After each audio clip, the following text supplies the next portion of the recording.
ಇವತ್ತಿನ ಆರೋಗ್ಯ ಸಂಚಿಕೆ ಕಾರ್ಯಕ್ರಮದಲ್ಲಿ ನಮ್ಮ ಜೊತೆಗಿದ್ದಾರೆ ಡಾಕ್ಟರ್ ಮಧುಸೂದನ್ ಅವರು. ಸರ್ ನಮಸ್ಕಾರ. ನಮಸ್ಕಾರ ಸರ್. ಇವತ್ತು ನಾವು ಒಂದು ಸಾಮಾನ್ಯ ವಿಷಯ ಅಂತ ಅಂದ್ಕೊಂಡಿರ್ತಾರೆ ಎಲ್ಲರೂ ಕೂಡ, ಅದ್ರ ಬಗ್ಗೆ ಮಾತಾಡ್ತೀವಿ. ಆದರೆ ಸಾಮಾನ್ಯ ವಿಷಯದಲ್ಲೇ ಅನೇಕ ತಪ್ಪುಗಳನ್ನು ಮಾಡ್ತಿರ್ತಾರೆ. ಅದು ಯಾವ ತಪ್ಪು ಅಂತಂದರೆ, ಉದಾಹರಣೆಗೆ ಆರೋಗ್ಯಕ್ಕಾಗಿ ಇವತ್ತು ವ್ಯಾಯಾಮ ಮಾಡಬೇಕು, ಮತ್ತು ಒಳ್ಳೆ ರೀತಿ ಯೋಗ ಆಗಿರ್ಬೋದು, ಇತ್ಯಾದಿ ನಡಿಗೆ ಇತ್ಯಾದಿ ಮಾಡಬೇಕು ಅಂತ ಹೇಳ್ತಾರೆ. ಅದು ಒಳ್ಳೆಯ ಆರೋಗ್ಯಕ್ಕಾಗಿ ಅಂತ ಹೇಳ್ತೀವಿ, ಆದರೆ ಅದನ್ನು ಯಾವ ರೀತಿ ಮಾಡಬೇಕು ಅಂತ ಅನ್ನೋದು ಭಾಳ ಜನರಿಗೆ ಗೊತ್ತಿರಲ್ಲ. ಈಗ ಸರ್, ನನಗೆ ಬೇಸಿಕ್ ಹೇಳಬೇಕಾಗಿರೋದು, ನೀವು ಮನುಷ್ಯನಿಗೆ ವ್ಯಾಯಾಮದ ಅಗತ್ಯತೆ ಎಷ್ಟು ಅಂತ ಹೇಳಿ. ಇದು ತುಂಬ ಒಂದು ಉತ್ತಮವಾದ ಹಾಗೂ ಅತಿ ಮುಖ್ಯವಾದ ಒಂದು ಪ್ರಶ್ನೆ. ಸೊ ಪ್ರತಿಯೊಬ್ಬ ವ್ಯಕ್ತಿ ಒಂದು ದಿನಕ್ಕೆ ತನಗೆ ಅಥವಾ ತನ್ನ ಆರೋಗ್ಯಕ್ಕೋಸ್ಕರ 40 ನಿಮಿಷ ವ್ಯಾಯಾಮ ಮಾಡಲೇಬೇಕು ಅಂತ ಪುಸ್ತಕ ಹೇಳುತ್ತೆ. ಬಟ್ ನಾವೆಲ್ಲರೂ, ನೀವು ಎಷ್ಟು ಜನ ನಿಜವಾಗ್ಲೂ ವ್ಯಾಯಾಮ ಮಾಡ್ತಿದ್ದೀರಾ ಕೈ ಎತ್ತಿ ಅಂದರೆ ಒಬ್ಬರು ಕೂಡ ಕೈ ಎತ್ತಲಿಕ್ಕೆ ರೆಡಿ ಇರಲ್ಲ, ಸುಳ್ಳೆತ್ತಿರ್ತಾರೆ. ಸೊ ಆ ರೀತಿ ಆ 40 ನಿಮಿಷನ ನಾವು ನಮ್ಮ ಆರೋಗ್ಯಕ್ಕೋಸ್ಕರ ವ್ಯಾಯಾಮ ಮಾಡಿ ಹಾಗೂ ನಮ್ಮ ದೈಹಿಕ ಸ್ವಚ್ಛತೆನ ಮೇಂಟೈನ್ ಮಾಡ್ಲಿಕ್ಕೋಸ್ಕರ ನಾವು ಮಾಡೋವಂಥ ಒಂದು ಕ್ರಿಯೆ ಇರುತ್ತೆ ವ್ಯಾಯಾಮ. ಸೊ ಈ ವ್ಯಾಯಾಮನ ನಾವು ಹೇಗೆ ಮಾಡ್ತೀವಿ, ಯಾಕೆ ಮಾಡ್ತೀವಿ ಮತ್ತು ಯಾವ ಸಮಯದಲ್ಲಿ ಮಾಡ್ತೀವಿ, ಅದು ಕೂಡ ತುಂಬ ಇಂಪಾರ್ಟೆಂಟ್ ಇರುತ್ತೆ. ಯಾರಿಗೋ ಒಬ್ರಿಗೆ ಡಿಸ್ಕ್ ಬಲ್ಜ್ ಅಥವಾ ಡಿಸ್ಕ್ ಪ್ರೊಲ್ಯಾಪ್ಸ್ ಇರ್ಬೋದು, ಅವರಿಗೆ ಯೋಗ ಮಾಡಿ ಅಂತ ಯಾರೋ ಹೇಳಿ ಅವ್ರು ಯೋಗದಲ್ಲಿ ಬೆಂಡಿಂಗ್ ಆಕ್ಟಿವಿಟಿ ಮಾಡಿ ಓವರ್ ಸ್ಟ್ರೆಚ್ಚಿಂದ ಇನ್ನೂ ಡಿಸ್ಕ್ ಪ್ರೊಲ್ಯಾಪ್ಸ್ ಜಾಸ್ತಿ ಆಗ್ಬೋದು. ಸೊ ಆ ರೀತಿ ನಾವು ಏನು ತಿಳ್ಕೊಬೇಕು ಅಂದರೆ, ಈ ಕೆಲವು ವ್ಯಾಯಾಮಗಳು ಕೆಲವು ಕಾಯಿಲೆಗಳಿಗೆ ಸರಿ ಇರಲ್ಲ, ಹಾಗೂ ಇನ್ನು ಕೆಲವು ಕಾಯಿಲೆಗಳಿಗೆ ಈ ರೀತಿಯ ವ್ಯಾಯಾಮ ಮಾಡೋದ್ರಿಂದನೇ ಗುಣ ಆಗುತ್ತೆ ಅನ್ನೋ ಒಂದು ಪಾರಿಣಿತ್ಯನೂ ಇರುತ್ತೆ. ಸೊ ಯಾವುದು ಸರಿ ಯಾವುದು ತಪ್ಪು ಅನ್ನೋದಕ್ಕೆ ನಾವು ಯಾವಾಗ್ಲೂ ಒಂದು ಸಮಾಲೋಚನೆ ಮಾಡಿ ವೈದ್ಯರ ಸಲಹೆ ತಗೊಂಡು ಅದರ ಮುಖಾಂತರ ವ್ಯಾಯಾಮ ಮಾಡಿದ್ರೆ ದೇಹಕ್ಕೆ ತುಂಬಾ ಒಳ್ಳೇದು ಅಂತ ಹೇಳಿ. ಈಗ ಎಕ್ಸರ್ಸೈಸ್ ಅಂತಂತಂದ್ರೆ ಒಂದು ಮಾಹಿತಿ ಪಡ್ಕೊಂಡು ಮಾಡಬೇಕು ಅಂತ ನೀವೆಲ್ಲ ಹೇಳ್ತೀರಿ. ಖಂಡಿತ. ಮತ್ತೆ ಈಗ ಏನಾಗಿದೆ ಅಂದ್ರೆ, ಸೋಷಿಯಲ್ ಮೀಡಿಯಾಗಳಲ್ಲಿ ಸಾಕಷ್ಟು ವ್ಯಾಯಾಮದ ಎಲ್ಲ ಭಂಗಿಗಳು ಬರ್ತವೆ, ಆಮೇಲೆ ಸಣ್ಣ ಸಣ್ಣ ಪಿಕ್ಚರ್ಗಳು ಇರ್ತವೆ, ರೀಲ್ಸ್ ಇರ್ತದೆ. ಆ ರೀಲ್ಸಲ್ಲಿ ಇರೋದನ್ನೇ ಅಷ್ಟಾದರೂ ಮಾಡಿದ್ರೆ ಸಾಕು ಅಂತಂತ ಒಂದು ಭ್ರಮೆ ಇರ್ತದೆ. ಅದು ತುಂಬ ತಪ್ಪು ಅಂತಂತ ಹೇಳಿ ಅವ್ರಿಗೆ ಗೊತ್ತೇ ಆಗಲ್ಲ, ಅದನ್ನು ಮಾಡಲಿಕ್ಕೂ ಹೋಗ್ತಾರೆ ಬೇಕಾರೆ. ಆವಾಗ ಈಗ ಅಪಾಯಕಾರಿ ಅಂತಂದಾಗ ಅದು ಎಕ್ಸರ್ಸೈಸಲ್ಲೂ ಇದೆ, ಯೋಗದಲ್ಲಿ ಇದೆ, ಮತ್ತು ನಡಿಗೆಯಲ್ಲೂ ಇದೆ.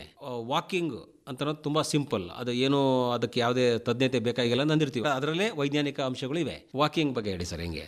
That's again very very interesting and important factor. ಕೆಲಸ ನಾವು ಮಾಡಿ ದಿನ ಇಡೀ ಕೂತ್ಕೊಂಡು ಬೆಂಗಳೂರಲ್ಲಿ ಇರುವಂಥವ್ರು ಕೆಲಸ ಮಾಡ್ತಾರೆ, ಇಲ್ಲ ಊರಲ್ಲೂ ನಾವು ತುಂಬ ಸಮಯ ಕೂತ್ಕೊಂಡೇ ನಾವು ಎಲ್ಲ ಕೆಲಸನೂ ಮಾಡಿರ್ತೀವಿ. ಬಟ್ ಅದರ ನೆಕ್ಸ್ಟ್ ನಾವು ವಾಕಿಂಗ್ ಹೇಗೆ ಮಾಡಬೇಕು, ಅಥವಾ ಜಾಗಿಂಗ್ ಮಾಡ್ಬೋದಾ, ಅಥವಾ ನಾವು ರನ್ನಿಂಗ್ ಮಾಡ್ಬೋದಾ? ಸೊ ಈ 3 ಅಂಶದಲ್ಲೂ ಒಂದು 3 ವಿಧವಾದ ಪಂಗಡ ಇದೆ. ಸೊ ಇದರಲ್ಲಿ ನಾವು ಯಾವ ವಯಸ್ಸಿನ ವ್ಯಕ್ತಿ ಯಾವ ಎಕ್ಸಸೈಸ್, ಯಾವ ವ್ಯಕ್ತಿ ವಾಕಿಂಗ್ ಮಾಡ್ಬೋದು, ಯಾವ ವ್ಯಕ್ತಿ ಜಾಗಿಂಗ್ ಮಾಡ್ಬೋದು, ಯಾವ ವ್ಯಕ್ತಿ ರನ್ನಿಂಗ್ ಮಾಡ್ಬೋದು, ಇದನ್ನು ಕೂಡ ನಾವು ಒಂದು ಸಮಾಲೋಚನೆ ಮಾಡಿ ಡಿಸಿಷನ್ಸಿಗೆ ಬರಬೇಕು.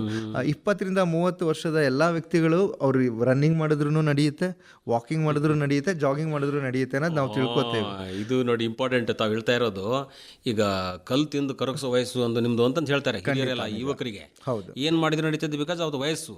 ಹೌದು. ಆದರೆ ಆ ವಯಸ್ಸಲ್ಲೇ ಹೆಚ್ಚು ಕಡಿಮೆ ಮಾಡಿಕೊಂಡು ಸಮಸ್ಯೆ ಅನುಭವಿಸ್ತಿರ್ತಾರೆ. ಆದರೆ ಅದು ಸರಿಯಾಗ್ಬಿಡುತ್ತೆ, ಬಿಕಾಸ್ ಅವ್ರ ವಯಸ್ಸಿನ ಪ್ರಭಾವ. ಅವರ ದೇಹದಲ್ಲಿ ರಿಕವರಿ ಶಕ್ತಿ ಜಾಸ್ತಿ, ಜಾಗರೂಕತೆ ತಗೋಬೇಕು ಅಂತ. 40 ವರ್ಷದ ಮೇಲ್ಪಟ್ಟವರಿಗೆ ನಾವು ಸಡನ್ ಆಗಿ ನಾಳೆನೇ ನಾವು ಡಾಕ್ಟ್ರೇ ಎಕ್ಸಸೈಸ್ ಮಾಡಿ ಅಂದ ಕೂಡಲೇ ಎಷ್ಟೋ ಜನ ಜಾಗಿಂಗ್ ಮಾಡಕ್ಕೆ ಹೋದ ಕೂಡಲೇ ಹಾರ್ಟ್ ಅಟ್ಯಾಕ್, ಹೃದಯಾಘಾತ ಆಗಿರೋ ಸಿನಾರಿಯಾನು ಇದೆ. ಸೊ ನಾವು ಯಾವತ್ತೇ ಎಕ್ಸಸೈಸ್ ಸ್ಟಾರ್ಟ್ ಮಾಡಲಿ, ಫಸ್ಟ್ 2 ವಾರ ನಮ್ಮ ದೈಹಿಕ ದೃಢತೆಗೋಸ್ಕರ ನಾವು ಸ್ಲೋ ಪ್ರೋಗ್ರೆಸಿವ್ ಎಕ್ಸಸೈಸ್ ಅನ್ನಂಗೆ ಮಾಡಬೇಕು. ವಾಕಿಂಗ್ ಫಸ್ಟ್ 1 ವಾರ ಕಂಟಿನ್ಯೂಸ್ 40 ನಿಮಿಷ ನಡೆದು, ನೆಕ್ಸ್ಟ್ ವಾರ ಬ್ರಿಸ್ಕ್ ವಾಕಿಂಗ್ ಮಾಡಿ, ಅದರ ನೆಕ್ಸ್ಟ್ ವಾರ ಜಾಗಿಂಗ್ ಮಾಡಬೇಕು. ಆಗ ನಮ್ಮ ಜಾಯಿಂಟ್ ಏನು ಬಲ ಇರುತ್ತೆ, ಸದೃಢತೆ ಇರುತ್ತೆ, ಅದನ್ನ ಅಷ್ಟರಲ್ಲಿ ಪಡ್ಕೊಂಡಿರುತ್ತೆ. ಅವಾಗ ನೀವು ಜಾಗಿಂಗ್ ಮಾಡಕ್ಕೆ ಹೋದಾಗ ನಿಮ್ಮ ಜಾಯಿಂಟಲ್ಲಿ ಸ್ಟ್ರೈನ್ ಆಗಲ್ಲ, ಜಾಯಿಂಟಲ್ಲಿ ಎಕ್ಸ್ಟ್ರಾ ಸವೆತ ಬರಲ್ಲ. ಸೊ ಈ ರೀತಿ ಇರ್ಬೇಕಾದ್ರೆ ನಾವು ಸಡನ್ ಆಗಿ ಡಾಕ್ಟರ್ ಹೇಳಿದ್ದಾರೆ ನನಗೆ ಎಕ್ಸಸೈಸ್ ಮಾಡಬೇಕು, ನನ್ನ ಆರೋಗ್ಯ ಚೆನ್ನಾಗಾಗಬೇಕು ಅಂತ ಒಂದೇ ದಿನಕ್ಕೆ 40 ವರ್ಷದ ಮೇಲ್ಪಟ್ಟಂಥ ವ್ಯಕ್ತಿ ಓಡ್ಲಿಕ್ಕೆ ಹೋಗಿ ಅವರಲ್ಲಿ ಬ್ಲಾಕೇಜ್ ಕೂಡ ಇರ್ಬೋದು. ಈಗ ನೀವು ನ್ಯೂಸಲ್ಲಿ ತುಂಬ ಕಡೆ ನೋಡ್ತಾ ಇದ್ದೀರಾ, 30-32 ವರ್ಷದವರೆಗೂ ಹಾರ್ಟ್ ಅಟ್ಯಾಕ್ ಆಗುವ ಸಿನಾರಿಯೋ ಇದೆ. ಆ ರೀತಿ ನೋಡಿದಾಗ 40 ವರ್ಷದ ಮೇಲ್ಪಟ್ಟ ಎಲ್ಲ ವ್ಯಕ್ತಿಗಳಲ್ಲೂ ಎಥಿರೋಸ್ಕ್ಲೆರೋಸಿಸ್ ಅಂತ ಒಂದು ಕಾಯಿಲೆ ಇದೆ. ಅದು ನಮ್ಮ ಬ್ಲಡ್ ಅಲ್ಲಿ ಕೊಲೆಸ್ಟ್ರಾಲ್ ಜಾಸ್ತಿ ಆಗಿ ಆ ಬ್ಲಡ್ ವೆಸಲ್ ಥಿಕ್ನೆಸ್ ಜಾಸ್ತಿ ಆಗಿದೆ. ಈ ಎಥಿರೋಸ್ಕ್ಲೆರೋಸಿಸ್ ಯಾವಾಗ 70% ಮೇಲೆ ಹೋಗುತ್ತೆ, ಆ ಹಾರ್ಟಲ್ಲಿ ಯಾವಾಗ ಈ ಬ್ಲಾಕೇಜ್ ಇರುತ್ತೆ ಆಗ ಹೃದಯಾಘಾತ ಆಗುತ್ತೆ. ಬಟ್ ಹಾರ್ಟ್ ಒಂದೇ ಕಡೆ ಅಂತಲ್ಲ, ಕಾಲಲ್ಲಿರಬಹುದು, ದೇಹದ ಬೇರೆ ಅಂಗಗಳಲ್ಲಿರಬಹುದು, ಬ್ಲಡ್ ವೆಸಲ್ಸ್ ತಿಕ್ಕಾಗಿರುತ್ತೆ. 40 ವರ್ಷ ಆದಮೇಲೆ ಇದು ಒಂದು BP-ಗೆ ಮೂಲ ಕಾರಣ ಅನ್ನೋದು ಇತ್ತೀಚಿನ ರಿಸರ್ಚ್ ಎಲ್ಲ ಪ್ರೂವ್ ಮಾಡಿದೆ. ಆ ರೀತಿ ಇರೋದ್ರಿಂದ ಈ ಎಲ್ಲ ಕಾನ್ಸೆಪ್ಟ್ಸ್ನ ನಾವು ತಿಳ್ಕೋಬೇಕು. ಅದನ್ನೆಲ್ಲ ಅರ್ಥ ಮಾಡಿಕೊಂಡು ನಮ್ಮ ದೇಹ ಯಾವ ಸ್ಟೇಜಲ್ಲಿದೆ ಅಂತ ಅರ್ಥಕೊಂಡು ಅದ್ರ ಮೇಲೆ ವಾಕಿಂಗ್, ಜಾಗಿಂಗ್ ಹಾಗೂ ರನ್ನಿಂಗ್ ಇದನ್ನು ಡಿಸಿಷನ್ ಮಾಡ್ಬೋದು. ಸರ್ ನಿಜವಾಗ್ಲೂ ನೀವು ಹೇಳ್ತಾ ಇರೋದು ನೋಡಿದರೆ, ಈಗ ವಾಕಿಂಗ್ ಅಂತಂದರೆ ಯಾರದೇ ಸಲಹೆ ಏನು ಬೇಕಾಗಿಲ್ಲ, ನನ್ನ ಪಡೆಗೆ ನಾನು ನಡಿಬೋದು ಅಂತ ಅಂದಿರ್ತಾರೆ. ಆದರೆ ಇವತ್ತು ಈ ಕಾರ್ಯಕ್ರಮ ಕೇಳ್ತಾ ಇರೋರು ಖಂಡಿತವಾಗಿ ಯಾವುದೇ ಒಂದು ಈಗ ರೋಗಗಳಿಗೆ ಹೆಂಗೆ ನಾವು ವೈದ್ಯರ ಕಡೆ ಸಂಪರ್ಕ ಮಾಡ್ತೀವಿ, ಅದೇ ರೀತಿ ಒಂದು ಎಕ್ಸರ್ಸೈಸ್ ಮಾಡಬೇಕಂದ್ರೂ ಕೂಡ ವೈದ್ಯರನ್ನ ಕಾಣಲೇಬೇಕು. ಆಮೇಲೆ ವಿಶೇಷವಾಗಿ ಈ ತಜ್ಞತೆ ಇರ್ತದೆ ಈ ವಿಷಯದಲ್ಲಿ, ಸ್ವಲ್ಪ ಭಾಳಷ್ಟು ಒಳ್ಳೆಯ ರೀತಿಯಾಗಿ ಹೇಳೋರು. ಈಗ ನೀವು ನೋಡಿ ತುಂಬ ಚೆನ್ನಾಗಿ ಹೇಳ್ತಾ ಇದ್ದೀರಿ.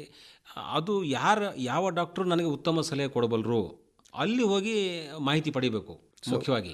ಅದು ಖಂಡಿತ ನಿಜ. ಸೊ ಈ ಮಾಹಿತಿ ಈ ವಿಚಾರಕ್ಕೆ ಬಂದಾಗ ನಿಮಗೆ ಫಿಸಿಯೋಥೆರಪಿಸ್ಟ್ಗಳಿರ್ಬೋದು, ಅವರು ಈ ವಿಷಯದಲ್ಲೇ ಪಾರಿಣಿತ್ಯ ಹೊಂದಿರ್ತಾರೆ. ಹಾಗೆ ವೈದ್ಯಕೀಯ ಸಲಹೆಗಾರರಲ್ಲಿ ಎಲ್ಲ MBBS ಮಾಡಿರುವಂಥ ವೈದ್ಯರಿಗೆ basic body health and health parameters ಬಗ್ಗೆ ತುಂಬ ಒಳ್ಳೆ ಪಾರಿಣಿತ್ಯ ಇರೋದ್ರಿಂದ ಅವರಲ್ಲೂ ನೀವು ಇದ್ರ ಬಗ್ಗೆ ಬೇಸಿಕ್ ಸಲಹೆಗಳನ್ನ ತಗೋಬಹುದು. ಮತ್ತು ಆರ್ಥೋಪೆಡಿಷಿಯನ್ಸ್ ಹಾಗೂ ನರ ರೋಗ ತಜ್ಞರು, ಸೊ ಇವರೆಲ್ಲರಲ್ಲೂ ಇದರ ಮೇಲೆ ತುಂಬ ಒಳ್ಳೆ ಪಾರಿಣಿತ್ಯ ಇರುತ್ತೆ. ಹಾಗೂ ಹಾರ್ಟ್ ಅಂತ ಬಂದಾಗ ಕಾರ್ಡಿಯಾಲಜಿಸ್ಟ್. ಸೊ ಇವರೆಲ್ಲರದು ಒಂದು ಒಟ್ಟು ಸಲಹೆಯನ್ನು ಸೇರಿಸಿ ನಿಮ್ಮ ಆರೋಗ್ಯದ ಸ್ಥಿತಿಗತಿಯನ್ನು ತಿಳಿದು ನೀವು ಎಕ್ಸರ್ಸೈಸ್ ಮಾಡಬೇಕು ಅಂತ ನಾನು ಮಾಡಬೇಕು. ಬಹಳ ಒಳ್ಳೆಯ ರೀತಿಯಾಗಿ ನೀವು ಸಲಹೆ ನೀಡಿದಿರಿ. ಅಂದರೆ ಒಬ್ಬ ವೈದ್ಯ, ಈಗ ಅವರು ಸಾಮಾನ್ಯ ನರರೋಗದ ವೈದ್ಯ, ರೋಗಕ್ಕೆ ಸಂಬಂಧಪಡೋ ಹಾಗೇ ನಾನು ಹೇಳಬೇಕು ಅಂತಂತ ಅಂದ್ಕೊಂಡ್ಬಿಟ್ಟಿರ್ತಾರೆ. ಅಂದರೆ ಬೇರೆದನ್ನು ಸಲಹೆ ತೊಗೊಳಕ್ಕಂತ ಅದಕ್ಕಾಗಿಯೇ ಯಾರೂ ಹೋಗಲ್ಲ. ಬೇರೆ ಬೇರೆ ಸಮಸ್ಯೆ ಹೋಗ್ತಾ ಅದು ಒಂದು ಮಾತು ಹೇಳ್ಬೋದು, ಒಂದಿಷ್ಟು ಯೋಗ, ಒಂದಿಷ್ಟು ವಾಕಿಂಗ್ ಮಾಡಿ ನೀವು ಅಂತಂದು ಒಂದು ಮಾತು ಹೇಳ್ತಾರಷ್ಟೇ. ಆದರೆ ಎಕ್ಸರ್ಸೈಸ್ಗಳನ್ನು ಯಾವ ರೀತಿ ಮಾಡಬೇಕು, ಅದರಲ್ಲಿ ಏನು ಅಪಾಯಗಳಿವೆ, ಯಾವ್ಯಾವ ಎಕ್ಸರ್ಸೈಸ್ ಮಾಡಬೇಕು ಅಂತ ಅನ್ನೋದು ಅದಕ್ಕೆ ಆದಂಥ ಒಂದು ಸಪ್ರೇಟ್ ಡಾಕ್ಟ್ರೇ ಇರಬೇಕು. ಅಂದರೆ ಎಲ್ಲವೂ ಗೊತ್ತಿರೋ ಡಾಕ್ಟ್ರ್ ಇದ್ದರೂ ಕೂಡ ಇರಲಿ ಅಂತ ನಾವು ಬಯಸ್ತೀವಿ. ಸೊ ಈಗ ಫಿಸಿಯೋಥೆರಪಿಸ್ಟ್ ಅಂತ ಏನಿದ್ದಾರೆ, ಸೊ ಅವರಲ್ಲಿ ಈ ಪಾರಿಣಿತ್ಯನ ತುಂಬ ಚೆನ್ನಾಗಿ ಹೇಳ್ಕೊಟ್ಟಿರ್ತಾರೆ. ಅವರು ಅದನ್ನು ಬಾಡಿ, ಮಸಲ್, ಬೋನ್ ಈ 3 ಅಂಶಗಳನ್ನ ತುಂಬ ಚೆನ್ನಾಗಿ ಸ್ಟಡಿ ಮಾಡಿರ್ತಾರೆ. ಸರ್, ಈಗ ಬಾಡಿ ಬಗ್ಗೆ ತಾವು ಹೇಳ್ತಾ ಇದ್ರಿ, ಈಗ ಕಾಲಿಗೆ ತೊಂದರೆ, ಹಾರ್ಟಿಗೆ ದಪ್ಪನ ವೆಸಲ್ಸ್ ಇರ್ತದೆ ಅಂತ ಹೇಳ್ತಾ ಇದ್ರಿ. ಈಗ ಯಾವ ಎಕ್ಸರ್ಸೈಸಿಂದ ಅಪಾಯ ಹೆಚ್ಚಿದೆ, ಯಾವುದೋ ಒಂದು ಇರುತ್ತೆ, ಯಾವುದೋ ಬಹಳ ಆ ಎಕ್ಸರ್ಸೈಸ್ಗಳನ್ನು ನಾವು ಖಂಡಿತವಾಗಿ ಪರಿಣಿತಿದಾರರಿಂದ, ತರಬೇತಿದಾರರಿಂದನೇ ಮಾಡಬೇಕು ಅಂತ ನಾವು ಮಾತಾಡ್ತೀವಿ. ಉದಾಹರಣೆ, ಈಗ ಈ ಜಿಮ್ಗಳಲ್ಲೆಲ್ಲ ಹೋಗ್ತಾ ನೋಡಿ, ಸುಮ್ಮನೆ ಮನೆಯಲ್ಲಿ ಏನೋ ಒಂದು ಇದೆ ಅಂತ ತಿಳ್ಕೊಂಡು ಎತ್ತಿ ಇಡೋದಲ್ಲ. ಯಾವ ರೀತಿ ಯಾವುದು ಡೇಂಜರಸ್ ಇದೆ ಅಂತ. ಎಕ್ಸರ್ಸೈಸಲ್ಲಿ ತುಂಬ ಡೇಂಜರಸ್ ಆದ ಎಕ್ಸರ್ಸೈಸ್ ಅಂತ ಬಂದರೆ ನಾನು ಜಿಮ್ ಅಂತಲೇ ಹೇಳಲಿಕ್ಕೆ ಇಷ್ಟಪಡ್ತೀನಿ.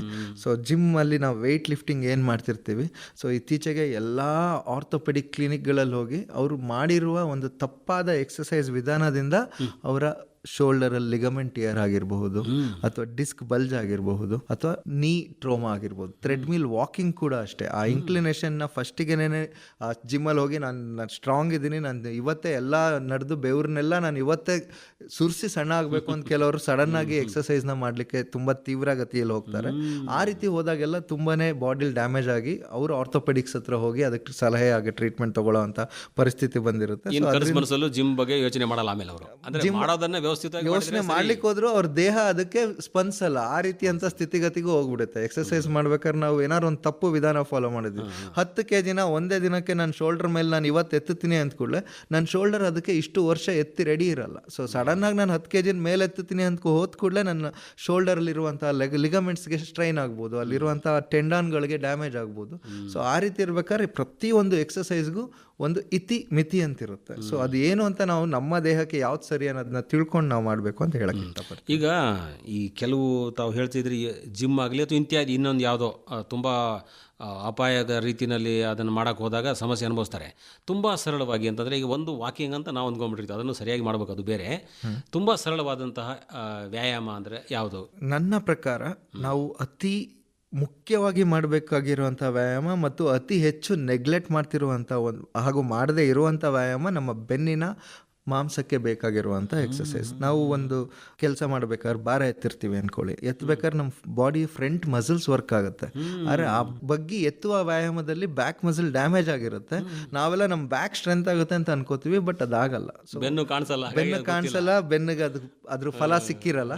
ಸೊ ನಾವು ಇಡೀ ದಿನ ನಡೀತೀವಿ, ನಡೆದಾಗ ನಮ್ಮ ಬೆನ್ನು ಗಟ್ಟಿ ಆಗುತ್ತೆ ಅಂತ ನಾವೆಲ್ಲ ತಿಳ್ಕೊತೀವಿ, ಬಟ್ ನಮ್ಮ ಕಾಲ್ಗಷ್ಟೇ ಅದ್ರ ಉಪಯೋಗ ಬರೋದು, ನಮ್ಮ ಬೆನ್ನು ಆಕ್ಚುಲಿ ಜಾಸ್ತಿ ನಡೆಯೋದ್ರಿಂದ ಡ್ಯಾಮೇಜ್ ಆಗುತ್ತೆ. ಏನು ಮಾಡಬೇಕು ಸರ್? ಸೊ ಆ ರೀತಿ ಇರೋದ್ರಿಂದ ವೆರಿ ಸಿಂಪಲ್ ಎಕ್ಸರ್ಸೈಸ್, ಒಂದು 3 ಬೇಸಿಕ್ ಎಕ್ಸರ್ಸೈಸ್ ವಿಧಾನ ಇದೆ. ಒಂದು straight leg raising exercise, posture ಅಲ್ಲಿ ಮಲಗಿದ್ದಾಗ, ಸೊ ಆಕಾಶ ನೋಡಿ ಮಲಗಿರ್ತೀರ ಅಂದಾಗ ನಿಧಾನಕ್ಕೆ 2 ಕಾಲನ್ನು 90 ಡಿಗ್ರಿ ವರೆಗೆ ಎತ್ತಬೇಕು. ಎಷ್ಟು ನಿಧಾನವಾಗಿ ಎತ್ತಬೇಕು? ಕಾಲು ಜೋಡಿಸಿ 2 ಕಾಲು ಜೋಡಿಸಿ ಸ್ಟ್ರೈಟ್ ಮೇಲೆ ಎತ್ತಬೇಕು. ಆ ಮೇಲೆ ಹೋಗುವ ಸ್ಪೀಡ್ ಏನಿದೆ 90 ಡಿಗ್ರಿಗೆ ಬರ್ಲಿಕ್ಕೆ 10 ಸೆಕೆಂಡ್ ತಗೋಬೇಕು. ಅದು ಡೈಲಿ 10 ಸೆಕೆಂಡ್ 10 ಸಲ ಎಕ್ಸರ್ಸೈಸ್ ಮಾಡಿ ನಿಮ್ಮ ಲೋವರ್ ಬ್ಯಾಕ್ ಮಸಲ್ ಏನು ಸ್ಟ್ರೆಂತ್ ಸಿಗಬೇಕಿತ್ತು ಅದು ಸಿಗುತ್ತೆ. ಇದನ್ನ ನೀವು ಎನಿ ಟೈಮ್ ಮಾಡ್ಬೋದು. ಊಟ ಆದ ಕೂಡಲೇ ಮಾಡಿದಾಗ ಒಂದು ಸ್ವಲ್ಪ ಡಿಸ್ಕಂಫರ್ಟ್ ಅಂತ ಬರ್ಬೋದು, ಬಟ್ ರಾತ್ರಿ ನೀವು 8-8:15 ಊಟ ಮಾಡಿರಿ, 10 ಗಂಟೆಗೆ ಮಲಗೋ ಮೊದಲು ಎಕ್ಸರ್ಸೈಸ್ ಮಾಡ್ಬೋದು. 1.5 ಗಂಟೆ ಒಂದು ಏನು ಕಾಲ ನಿಮಿತ್ತ ಇದೆ ಅದನ್ನ ದಾಟದ ಮೇಲೆ ನೀವು ಆರಾಮದಲ್ಲಿ ಈ ಎಕ್ಸಸೈಸ್ ಮನೇಲಿ ಮಲ್ಗೋ ಮೊದಲು ಮಾಡಿದ್ರು ನೆಕ್ಸ್ಟ್ ಡೇಗೆ you will be much active and much vigilant ಅಂತ ನಾ ಹೇಳ್ತೀನಿ. ಒಳ್ಳೆ ಸಲಹೆ ತಾವು ಕೊಟ್ಟಿದ್ದು, ಬಹಳ ಸುಲಭ. ಕೂತಲ್ಲಿ ನಿಂತಲ್ಲಿ ಅಂದರೆ ಕೂತಲ್ಲಿ ನಿಂತಲ್ಲಿ ಅಂದರೆ ಯಾವುದೇ ಸಮಯದಲ್ಲೂ ನಿಮಗೆ ಯಾವಾಗ ಒಂದು ಫ್ರೀ ಆಗಿರುವಂಥ ಒಂದು ಸಮಯ ಸಿಗುತ್ತೆ, 10 ಬಾರಿ ಮಾಡಲಿಕ್ಕೆ ಏನು ಹಾರ್ಡ್ಲಿ 5 ರಿಂದ 10 ನಿಮಿಷ ಹಿಡಿಯುತ್ತೆ. ಆ ಸಮಯ ನಾವು ಕೊಡಬೇಕು. ಇದು ಒಂದು ಯೋಗದ ವಿಚಾರಕ್ಕೆ ಬಂದಾಗ ಈಗ ಆಫೀಸಿಗೆ ಹೋಗಿರ್ತೀವಿ ನಾವು, ಅಲ್ಲಿ ಯೋಗ ಮಾಡೋಕ್ಕಾಗಲ್ಲ. ಅಂದರೆ ಬೆಳಿಗ್ಗೆ ಮಾಡೋಕ್ಕಾಗಲ್ಲ, ಸಂಜೆನೂ ಮಾಡೋಕ್ಕಾಗಲ್ಲ.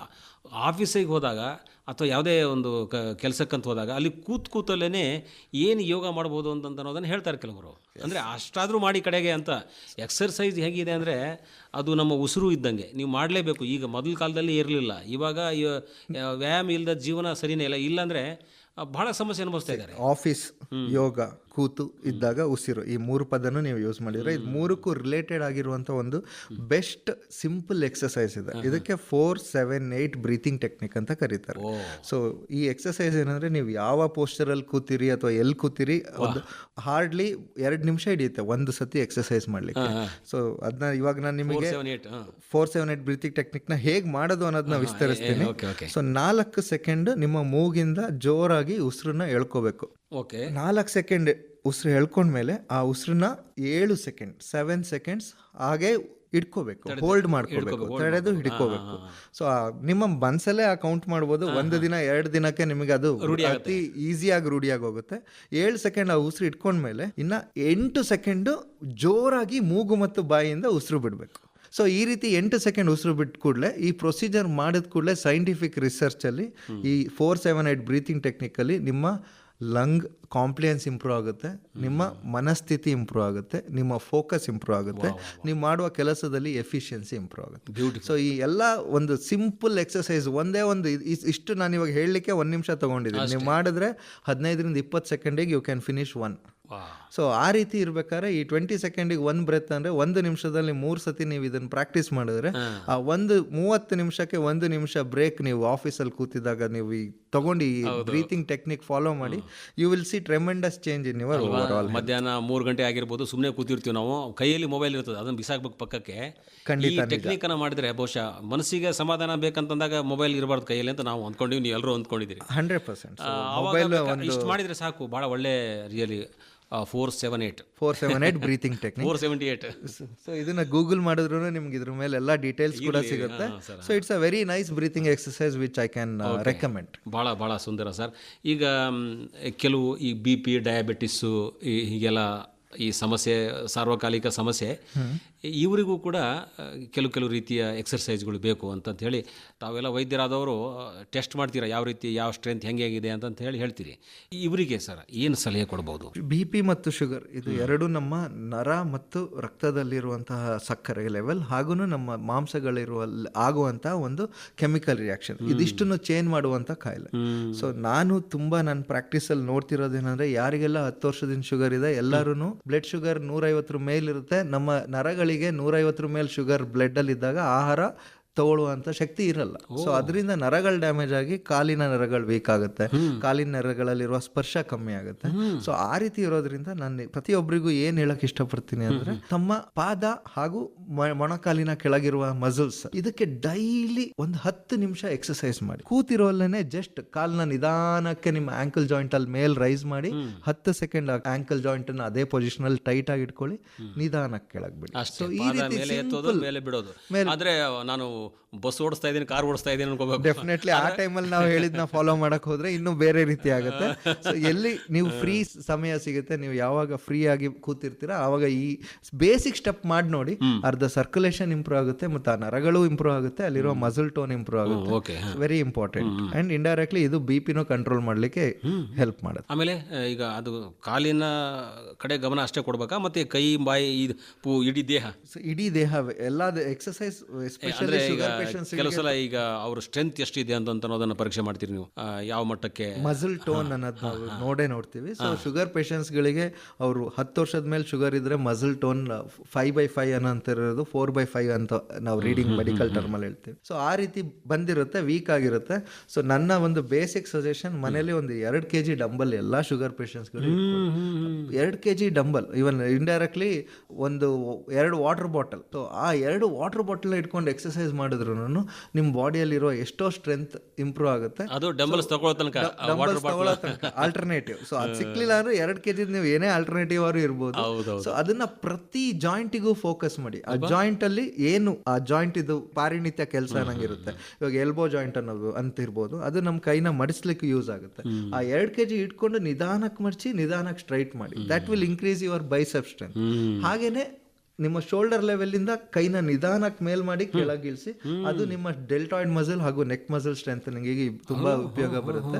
ಈ ರೀತಿ ಸಿಂಪಲ್ ಆದಂತಹ ಮನೆಯಲ್ಲೇ ಮಾಡುವಂತ ಎಕ್ಸರ್ಸೈಸ್ ಮಾಡಿ. ನೀವು ಜಿಮ್ಗೆ ಹೋಗ್ಬೇಕು ಅಂತಿಲ್ಲ. ಡಯಾಬಿಟೀಸ್ ಇರೋರು ಮನೆಯಲ್ಲೇ ದಿನ ಅರ್ಧ ಗಂಟೆ ಈ ಬೇಸಿಕ್ ಎಕ್ಸರ್ಸೈಸ್, ಈ ಎಕ್ಸರ್ಸೈಸ್ ಮಾಡುವ ಒಂದು 10 ನಿಮಿಷ ಮೊದಲು ಸ್ವಲ್ಪ free hand exercises, free joint exercises, free mobility exercises ಮಾಡಿ ಅದನ್ನೆಷ್ಟು ಎಕ್ಸಸೈಸ್ ಮಾಡೋದ್ರಿಂದ ತುಂಬಾ ಒಳ್ಳೆಯ ರೀತಿಯ ಸರ್ಕ್ಯುಲೇಷನ್ ಇರುತ್ತೆ, ಒಳ್ಳೆಯ ರೀತಿಯ ರಿಸಲ್ಟ್. ಈಗ ತಾವು ಮನೆಯಲ್ಲಿ ಅಂತಂತ ಹೇಳುವಾಗ, ಮನೆಯಲ್ಲಿ ಈಗ ಮಹಿಳೆ ಇವತ್ತು ಹೊರಗಡೆ ಪುರುಷನ ಸಮಾನವಾಗಿ ದುಡಿತಾ ಇದ್ರೂ ಮನೆಯಲ್ಲೇ ಇರೋದು ಅನಿವಾರ್ಯತೆ ಎಷ್ಟೋ ಸಲ ಇರುತ್ತೆ. ಅವ್ರಗಡೆ ಇಡೀ ಕುಟುಂಬದ ಇತರ ಸದಸ್ಯರಿಗೆ ಎಲ್ಲವನ್ನು ಮಾಡಿ ಹಾಕೋ ಜವಾಬ್ದಾರಿನೂ ಅವ್ರ ಮೇಲೆ ಇದೆ. ಆವಾಗ ಅವರಿಗೆ ಎಕ್ಸರ್ಸೈಸ್ ಅಂದರೆ ನಾನು ಇಷ್ಟೆಲ್ಲ ಕೆಲಸ ಮಾಡ್ತೀನಲ್ಲ, ನಾನು ಯಾಕೆ ಮಾಡಲಿ ಅಂತೇಳಿ ಒಂದು ಹಬ್ಬ ಅಂದರೆ ವಾಕಿಂಗ್ ಬೇಕಾದ್ರೆ ಒಂದಿಷ್ಟು ಟೈಮ್ ಸಿಕ್ಕಿದಾಗ ಹೋಗ್ಬೋದು ಅಷ್ಟೇ. ಅವರಿಗೆ ತುಂಬ ಅವಶ್ಯಕತೆ ಇದೆ ಈ ಎಕ್ಸರ್ಸೈಸಿನ ಕಲ್ಪನೆ.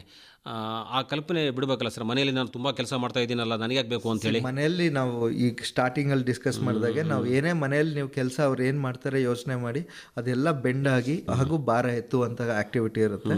ಅವರೆಲ್ಲರೂ ಬ್ಯಾಕ್ ಮಸಲ್ಸ್ ವೀಕ್ ಆಗಿರುತ್ತೆ. ಎಲ್ಲ ಮನೆಯ ಹೆಂಗಸರು, ಮಾತೃ ದೇವೋಭವ ಅಂತೀವಿ, ಅವ್ರು ಎಲ್ಲರ ಮನೆಯಲ್ಲಿರುವ ನಮ್ಮ ತಾಯಂದಿರನ್ನ ಕೇಳಿ ಅವ್ರ ಬೆನ್ನೋವು ಅನ್ನೋದು ಸರ್ವೇ ಮೊಣಕಾಲು ನೋವು ಇರುತ್ತೆ. ಸೊ ಇದು ಎರಡಕ್ಕೂ ಒಂದು ಮೂಲ basic exercise lower back exercises, ಕಾಲ್ನ ನಿಧಾನಕ್ಕೆ ರೈಸ್ ಮಾಡೋದು, ಸ್ಟ್ರೈಟ್ ಲೆಗ್ ರೈಸಿಂಗ್ ಎಕ್ಸಸೈಸ್, ಹಾಗೂ ನೆಕ್ಸ್ಟ್ ವಾಲ್ ಪುಷಪ್ಸ್. ಗೋಡೆಗೆ 2 ಕೈನ ಇಟ್ಟು ಪುಷಪ್ಸ್ ಮಾಡಿ. ಅದರಿಂದ ನಿಮ್ಮ ಅಪ್ಪರ್ ಬ್ಯಾಕ್ ಮಸಲ್ ಸ್ಟ್ರೆಂತ್ ಸಿಗುತ್ತೆ.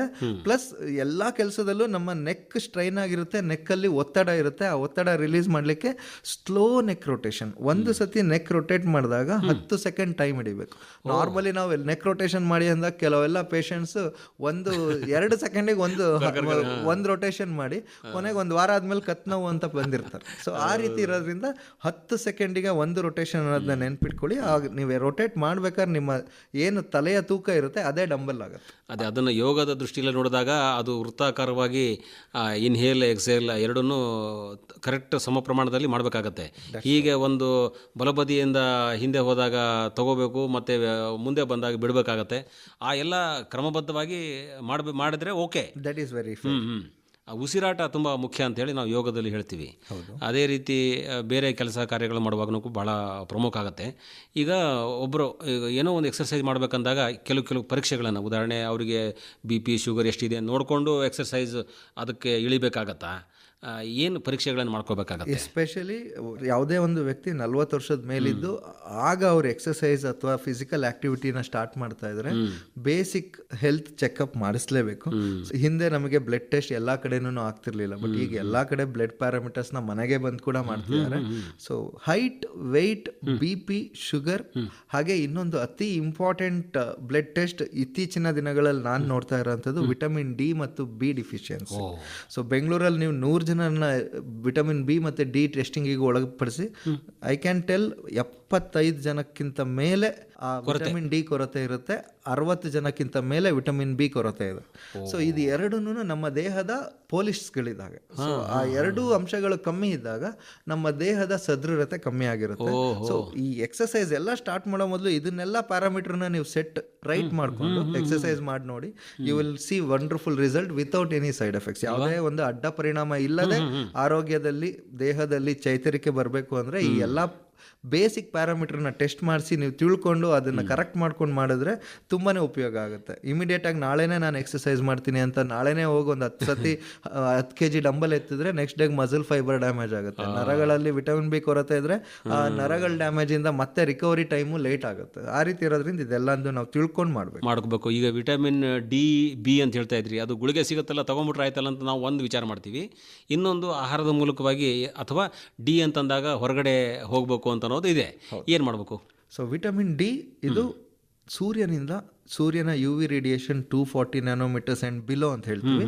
ಆ ಸೂರ್ಯಕಿರಣ ನಮ್ಮ ಚರ್ಮದ ಮೇಲೆ ಬಿದ್ದಾಗ ನಮ್ಮ ದೇಹನೇ ವಿಟಮಿನ್ ಡಿ ತಯಾರಿಸುತ್ತೆ. ನಾವೇನು ಇದಕ್ಕೆ ಟ್ಯಾಬ್ಲೆಟ್ ತಗೋಬೇಕಂತನೂ ಇಲ್ಲ, ಅಥವಾ ಊಟದಲ್ಲಿ ಎಲ್ಲರೂ ಸಿಗುತ್ತಾ ಅಂತ ಹುಡ್ಕೊಂಡು ಹೋಗ್ಬೇಕಂತನೂ ಇಲ್ಲ. ನಮ್ಮ ದೇಹದಲ್ಲೇ ಮಾಡೋ ಒಂದು ಕೆಪಾಸಿಟಿ ಇದೆ. ಆದ್ರೆ ನಾವೇನು ಮಾಡ್ತಿದ್ದೀವಿ, ಈ ಮೆಟ್ರೋಪಾಲಿಟನ್ ಸಿಟಿಗಳಲ್ಲಿ ಬಂದು ಬರೀ ಆಫೀಸ್ ಒಳಗೆ ಇಡೀ ದಿನ ಕೂತಿರ್ತೀವಿ. ಅಟ್ಲೀಸ್ಟ್ ಲಂಚ್ ಬ್ರೇಕಲ್ಲಿ ಒಂದು ಅರ್ಧ ಗಂಟೆ ಬಿಸಿಲಲ್ಲಿ ಇರಬೇಕು. ಆ ಬಿಸಿಲಲ್ಲಿದ್ರು ಬಿಸಿಲು ಮರಾಯ, ನಾವು ಯಾಕೆ ಬಿಸಿಲಿಗೆ ಹೋಗ್ಬೇಕು ಅಂತ ನಾವು ಮತ್ತೆ ರೂಮ್ ಒಳಗೆ ಬಂದು ಕೂರ್ತೀವಿ. ಈ 20 ನಿಮಿಷ ನಮ್ಮ ದೇಹದ ಒಂದು 15-20 ಭಾಗ ಸ್ಕಿನ್ ಡೈರೆಕ್ಟ್ ಸನ್ ಕೆಳಗೆ ದಿನ ಇದ್ರೆ ಸಾಕು, ನಮ್ಗೆ ವಿಟಮಿನ್ ಡಿ ಸಿಗುತ್ತೆ. ಸೊ ಇದನ್ನ ಫಾಲೋ ಮಾಡಕ್ ಟ್ರೈ ಮಾಡಿ. Vitamin B again it's a very basic required vitamin to keep our mental health and our physical health in very good status. So vitamin B ಅನ್ನೋಂಥದ್ದು ಎಲ್ಲ ವೆಜಿಟೇರಿಯನ್ ತರಕಾರಿಗಳಲ್ಲೂ ಸ್ವಲ್ಪ ಮಟ್ಟಿಗಿರುತ್ತೆ. Example ಹೇಳಬೇಕು ಅಂದರೆ ರೈಸಲ್ಲೂ vitamin B ಸಿಗುತ್ತೆ. ಆದ್ರೆ ನಾವು ಆ ಪಾಲಿಶ್ನ ರೈಸ್ ಬೆಳ್ಳಕ್ಕೆ ಕಾಣಲಿ ಅಂತ ಏನು ಮಾಡ್ತಾ ಇದ್ದೀವಿ, ಅದರಲ್ಲಿ ನಮ್ಮ ವಿಟಮಿನ್ ಬಿ ಎಷ್ಟೋ ಮೇಲಿಂದ ಹೋಗ್ತಿದೆ. ಎಲ್ಲ ಮೇಲಿನ ಪರದೆಗಳಲ್ಲಿ ಕುಕ್ಕುಂಬರಲ್ಲಿ ವಿಟಮಿನ್ ಬಿ ಇರುತ್ತೆ, ಬಟ್ ನಾವು ಸಿಪ್ಪೆನ ಫುಲ್ ಸುಲಿದು ತಿಂತೀವಿ. ಸೊ ಅದರಿಂದಾಗಿ ನಮ್ಗೆ ಅಲ್ಲೂ ಕಮ್ಮಿ ಸಿಗ್ತಿದೆ. ಹಾಗೆ ಅತಿ ಹೆಚ್ಚು ಸಿಗುವಂಥದ್ದು ವಿಟಮಿನ್ ಬಿ ನಾನ್ ವೆಜ್ಗಳಲ್ಲಿ. ಸೊ ಚಿಕನ್, ಮಟನ್, ಫಿಶ್ ಇದೆಲ್ಲದರಲ್ಲೂ ವಿಟಮಿನ್ ಬಿ ತುಂಬ ಚೆನ್ನಾಗಿ ಸಿಗುತ್ತೆ. ಬಟ್ ಆದಷ್ಟು ನಮ್ಮಲ್ಲಿ natural source of vitamin B ತಗೋಬೇಕು. ಬಟ್ ವೆಜಿಟೇರಿಯನ್ಸಿಗೆ ಯಾವುದೇ ಒಂದು ತರಕಾರಿಯನ್ನು ನಾವು 30 ಡಿಗ್ರಿ ಮೇಲೆ ಬೇಯಿಸಿದಾಗ ವಿಟಮಿನ್ ಬಿ ವಾಟರ್ ಸಾಲ್ಯುಬಲ್ ಇರೋದ್ರಿಂದ ಅದು ಹಾವಿ ಆಗ್ಬಿಡುತ್ತೆ. ಅದರಿಂದ ಕುಕ್ಕರಲ್ಲಿ ಬೇಯಿಸಿದ್ರೆ ನಮ್ಗೆ ಅದು ವಿಟಮಿನ್ ಬಿ ಸಾಂದ್ರತೆ ಉಳಿಸ್ಕೋಬಹುದು ಅನ್ನೋದು ಕೆಲವು ಬುಕ್ಸ್ ಹೇಳುತ್ತೆ. So try to do that. ಆಗಲಿಲ್ಲ ಅಂದಾಗ ಯಾರಿಗೆ ವಿಟಮಿನ್ ಬಿ ಕೊರತೆ, ಅದು ನಾರ್ಮಲ್ ಆಗಿ ರೆಗ್ಯುಲರ್ ಆಗಿ ಸಿಗ್ತಿಲ್ಲ ಅಂತವರು ವಿಟಮಿನ್ ಬಿ ಅನ್ನ ಎಕ್ಸ್ಟ್ರಾ ಸಪ್ಲಿಮೆಂಟೇಷನ್, ನ್ಯೂರೋಬೋಯನ್ ಫೋರ್ಟ್ ಅನ್ನೋದು ಒಂದು ಟ್ಯಾಬ್ಲೆಟ್ ಇದೆ. ಸೊ ಅದನ್ನ ಎಲ್ಲರೂ ಡೈಲಿ ತಗೋಬಹುದು. ಅದರಿಂದ ಆರೋಗ್ಯ ತುಂಬಾ ಇಂಪ್ರೂವ್ ಆಗುತ್ತೆ. ಬಹಳ ವಿಶೇಷ ಅಂದರೆ ಈಗ ನಾವು ಮಾತಾಡ್ತಾ ಹೋದರೆ ತುಂಬಾ ಇದೆ. ಈಗ ಆಹಾರ ಕ್ರಮ ಅದ್ರ ಬಗ್ಗೆನೂ ದೊಡ್ಡ ಚರ್ಚೆನೇ ಆಗುತ್ತೆ. ತಾವು ಬಹಳ ಸರಳವಾಗಿ ಮತ್ತು ಬಹಳ ಅವಶ್ಯವಾಗಿ ನಾವು ಏನು ಅನುಸರಿಸಬೇಕಾಗಿದೆ ಅದರ ಎಲ್ಲ ವಿಧಾನಗಳನ್ನು ಹೇಳಿದಿರಿ. ಮತ್ತು ಎಕ್ಸರ್ಸೈಸ್ ಅಂತಂದರೆ ಅದಕ್ಕೆ ಲಾಭವೂ ಇದೆ, ಅದರ ಕುರಿತಾಗಿ ಅನೇಕ ಎಚ್ಚರಿಕೆಗಳನ್ನು ಕೂಡ ನಾವು ಮಾಡ್ಕೋಬೇಕಾಗತ್ತೆ. ಆದಷ್ಟು ಡಾಕ್ಟ್ರೇನು ಬಿಡು ರೋಗಕ್ಕಷ್ಟೇ ಚಿಕಿತ್ಸೆ ಕೊಡೋರು ಅಂತಂಥೇಳಿ ನಿರ್ಲಕ್ಷ್ಯ ಮಾಡೋದು ಬೇಡ. ಸಂಬಂಧಪಡುವಂತಹ ಡಾಕ್ಟರ್ಗಳಿಗೆ ಹೋಗಿ ದಯವಿಟ್ಟು ಕೇಳಿ ನಿಮ್ಮ ಕೆಲಸ ಕಾರ್ಯಗಳನ್ನು ಶುರು ಮಾಡಲಿ ಅವರು ಅಂತಂಥೇಳಿ ನಾವು ಬಯಸೋಣ ಸರ್. ಭಾಳ ಸಂತೋಷ ಆಯಿತು. ಭಾಳ ಒಳ್ಳೆಯ ರೀತಿಯಾದಂತಹ ಮಾಹಿತಿಯನ್ನು ಕೊಟ್ಟಿದ್ದೀರಿ. ನಮ್ಮ ಕೇಳುಗರಿಗೆ ತುಂಬ ಉಪಯೋಗ ಆಗುತ್ತೆ ಅಂತ ನಾನು ಭಾವಿಸ್ಕೊಳ್ತೀನಿ. ಅವ್ರ ಪರವಾಗಿ ನಿಮಗೆ ಅನಂತ ಧನ್ಯವಾದಗಳು. ನಮಸ್ಕಾರ. ನನ್ನ ಕಡೆಯಿಂದನೂ ನಿಮಗೆಲ್ಲ ತುಂಬ ಧನ್ಯವಾದಗಳು. Thank you. ಎಲ್ಲರೂ ಆರೋಗ್ಯವಾಗಿರಿ, ಆರೋಗ್ಯವನ್ನು ತುಂಬ ಚೆನ್ನಾಗಿ ಕಾಪಾಡಿಕೊಳ್ಳಿ.